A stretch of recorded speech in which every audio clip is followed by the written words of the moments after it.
EVMs ஹேக்கபிளா? இந்த கேள்வி வந்து பாத்தீங்கன்னா நிறைய பேருக்கு இன்னமும் வந்து இருக்கதாங்க செய்யுது.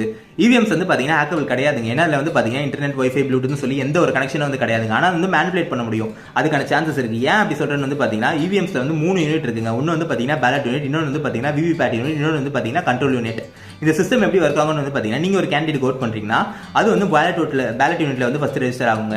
அதுக்கப்புறமா வந்து பாத்தீங்கன்னா பேலட் யூனிட் வந்து இந்த இன்ஃபர்மேஷன் வந்து விவிபேட் யூனிட்க்கு வந்து ட்ரான்ஸ்ஃபர் பண்ணுவாங்க. விவிபேட் யூனிட் வந்து பாத்தீங்கன்னா இது வந்து ஒரு ஸ்லிப்பா வந்து பிரிண்ட் பண்ணி உங்களுக்கு 7 செகண்ட்ஸ் காமிச்சிட்டு அதை அந்த இன்ஃபர்மேஷன் வந்து பாத்தீங்கன்னா கண்ட்ரோல் யூனிட்க்கு வந்து பாஸ் ஆன் பண்ணுங்க. ஆனா இங்க மேனிபுலேஷன் எங்க நடக்கும்னா விவிபேட் வந்து உங்களுக்கு ஒரு ஸ்லிப்பா ஒரு இன்ஃபர்மேஷன் காட்டுல அதே இன்ஃபர்மேஷன் தான் வந்து பாத்தீங்கன்னா கண்ட்ரோல் யூனிட்ல விழுதா அப்படின்ற கேள்வி தான் வந்து பாத்தீங்கன்னா அங்கதான் வந்து மேனிபுலேஷன் வந்து இங்க நடக்குதுங்க. ஏன்னா விவிபேட்ல வந்து சிம்பிள் லோடிங் ப்ராசஸ் வந்து ஒன்று இருக்குங்க.